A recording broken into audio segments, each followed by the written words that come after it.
All right, let's dive into a really fascinating story from the world of healthcare. We're talking about a treatment that doesn't come in a pill bottle, but is actually found in our day-to-day lives. This is the story of the founders of occupational therapy and their truly radical idea. So, let me ask you this. What if the very things you do every day, your job, your hobbies, just your basic routines, what if those things held the power to actually heal your mind and body? It's a huge question, right? Well, about a century ago, that radical idea was the spark for a whole new movement.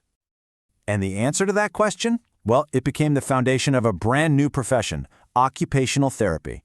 The whole thing is built on this belief that meaningful, purposeful activity, what they call occupation, isn't just a nice way to pass the time when you're sick. No, it's a fundamental part of the cure itself.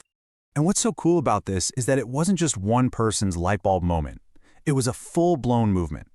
You had this incredible mix of people, doctors, architects, social workers, nurses, all coming together. In 1917, they formed the National Society for the Promotion of Occupational Therapy, or NSPOC, all of them driven by this one powerful vision.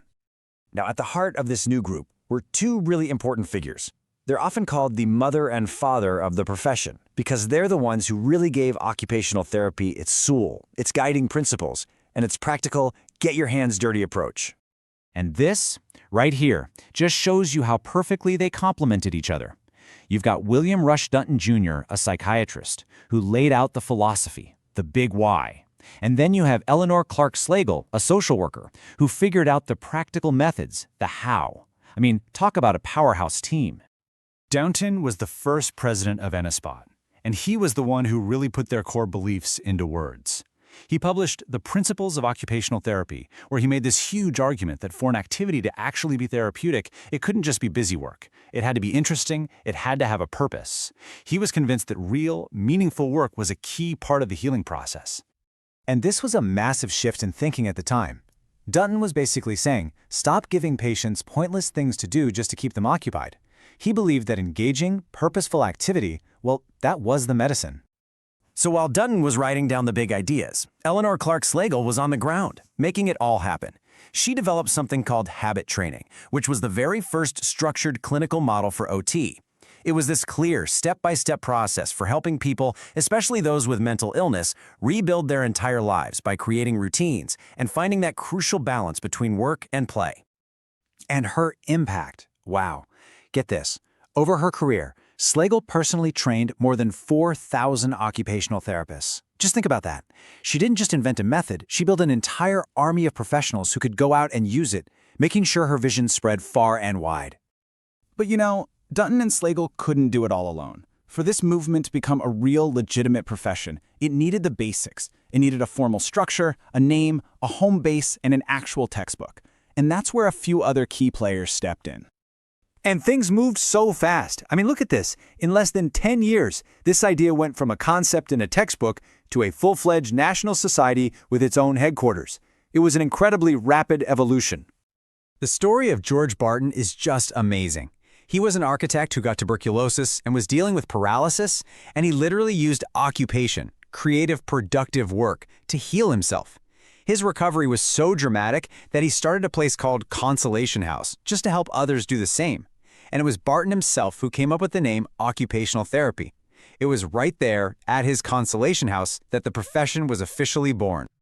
At about the same time, you had this physician, Herbert Hall, who was developing his work cure. He set up these facilities where patients would do things like manual arts and crafts. We're talking high-end pottery, weaving, things like that. And this wasn't just a hobby to pass the time. Hall proved that the process of creating and working with your hands was a powerful form of therapy in its own right. And we absolutely can't forget Susan Tracy. She was a nurse and one of the very first people to systematically use what she called invalid occupations. And get this, she literally wrote the book on it, the very first textbook for the field. She was a huge reason these ideas got integrated into nursing schools, which gave this new profession some serious academic street cred.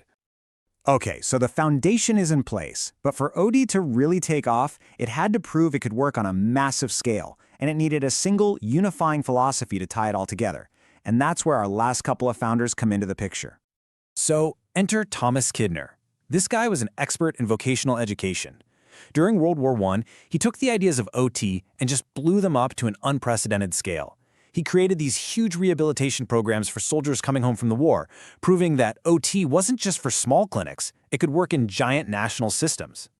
Kidner's program was so smart and so structured, he created this clear pipeline that started with simple activities a soldier could do even while stuck in bed.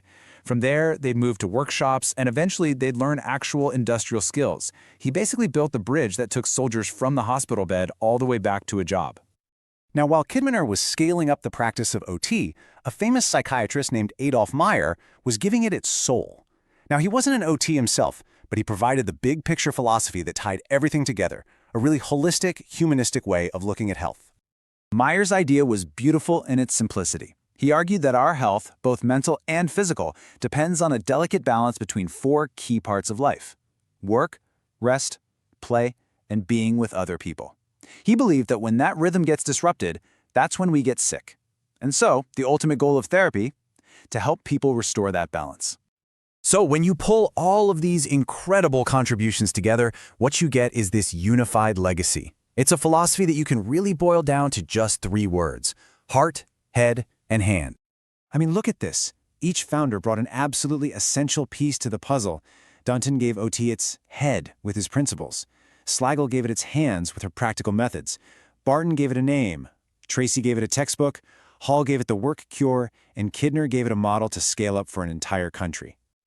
And at the end of the day, the ultimate goal they all shared was to use meaningful activity to restore that vital connection. The connection between a person's emotions, their heart, their thoughts, their head, and their actions, their hand. And you know what? That fundamental idea that true healing comes from engaging the whole person through purposeful doing is every bit as radical and important today as it was over 100 years ago. It's still the guiding light for occupational therapists all around the globe. So that kind of leaves us with one final thought to chew on. Just take a second and think about your own life. What are the meaningful occupations, the work, the hobbies, the routines that really shape your health and give you that sense of purpose?